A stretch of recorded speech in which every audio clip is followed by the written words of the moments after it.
Yo, what's going on, y'all? You're back. I'm your host, Paco, and you're listening to Occupy the Media. Just a reminder, if you haven't joined Watch the Vote 2012 on Facebook, Watch the Vote 2012, and check out hiddenfourthbranch.com. That's hiddenfourthbranch.com on how to combat voter fraud.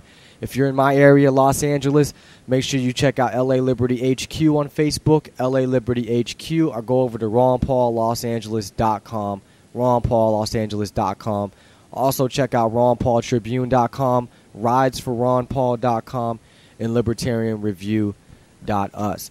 Okay, so before the break, I was talking about how we can win the convention. There's a post on Ron Paul forums from Christopher David, and you can check him out at ChristopherDavid2012.com. He is running for office out here as a Ron Paul candidate. First thing we said, we're going to jump back into it. Let's see. So-called bound delegates can abstain from voting on the first ballot. Nothing forces them to vote. Delegates from winner-take-all states are under no obligation to support the candidate who won the state's popular vote, even on the first ballot. In fact, delegates can, according to their own judgment and conscience, can vote according to their own judgment and conscience, and that is most likely to take place in a state where a state party's winner-take-all rule has allowed a candidate to win all delegates primarily due to a split in the majority vote or due to votes cast by non-Republican voters participating in the contest. And states in that category may be where a delegate revolt is most likely to occur. But with a strong enough outreach operation, we can put every state and every delegate in play. There may be some misunderstanding of Rule 38. See this post for potential clarification, and they got a link for that. Let's see. 3. It is debatable whether the RNC recognizes any state's binding of national delegates. The RNC's legal counsel wrote in a 2008 letter, the RNC does not recognize a state binding of national delegates, but considers each delegate a free agent who can vote for whoever they choose. The gray area will undoubtedly lead to fights at the convention. Each delegate would have to make up their own mind which path to take for the first ballot.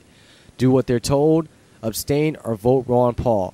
There are a few options. Here are some thoughts to consider from folks at the Daily Paul.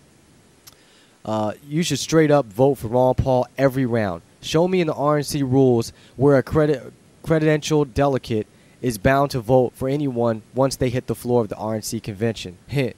It's not in there. Also, the RNC is not a law enforcement agency nor a state party.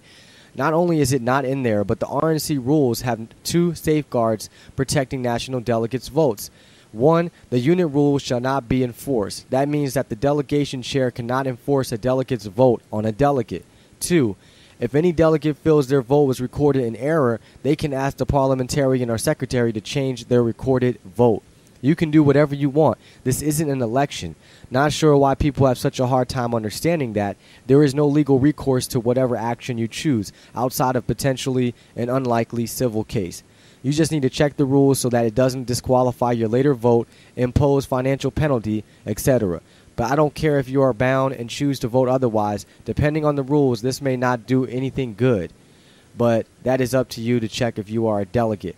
Stop worrying over it, check the rules, and ignore the rules that do not harm your vote or your finances. The GOP ignores the rules as they see fit because they understand the difference between an election and a nomination. Vote Ron Paul or abstain. Whatever you can get away with.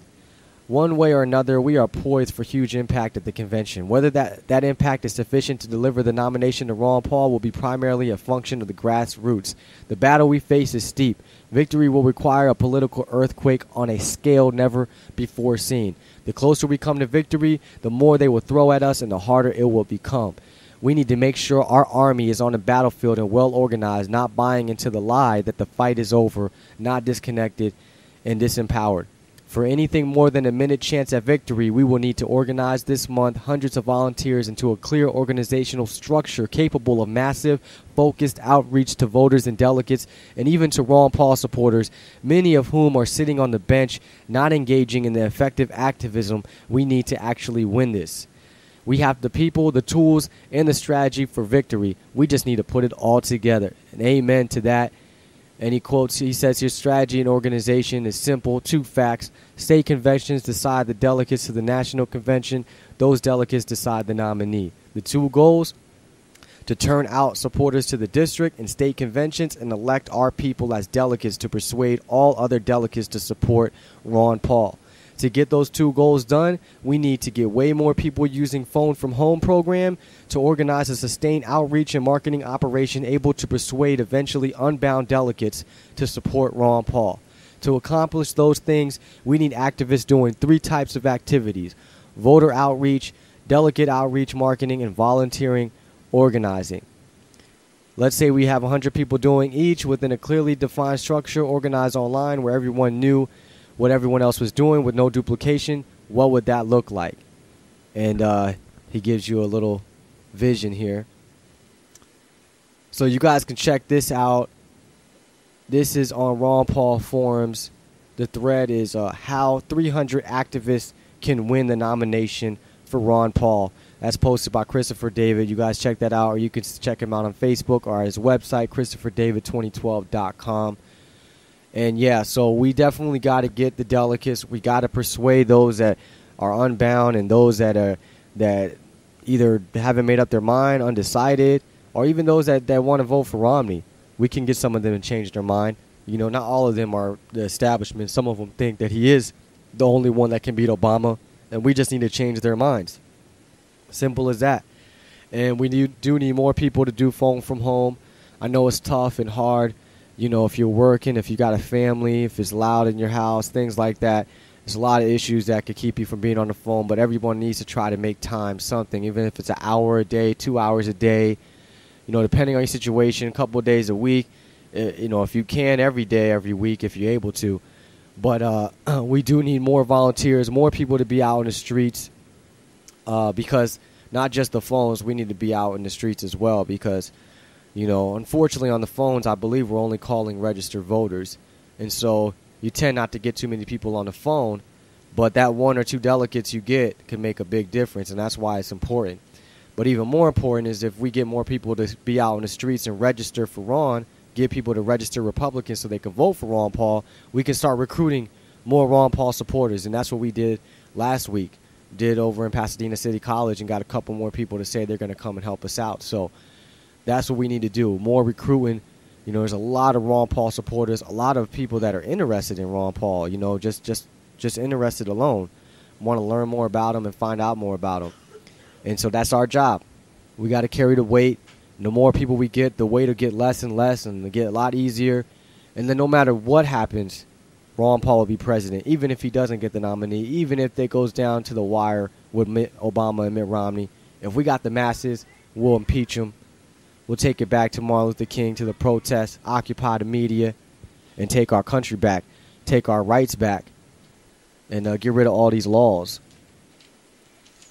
So I know we are coming up to the break. Coming up after the break, I'm going to play this clip from RT, Ron Paul victories upsetting the Republican establishment. All right. So I'm Paco, your host. You're listening to Occupy the Media, and we'll be back.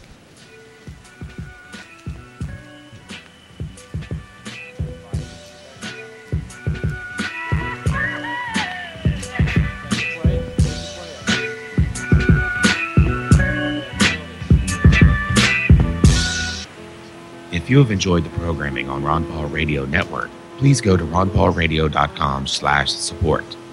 That's ronpaulradio.com/support and make your small donation. All revenues received by the network go toward paying expenses and upgrading our service to you and to the Liberty Movement. As always, we pledge our transparency so that you can rest comfortably knowing that your dollars are hard at work, bringing radio to the revolution. That's ronpaulradio.com/support to make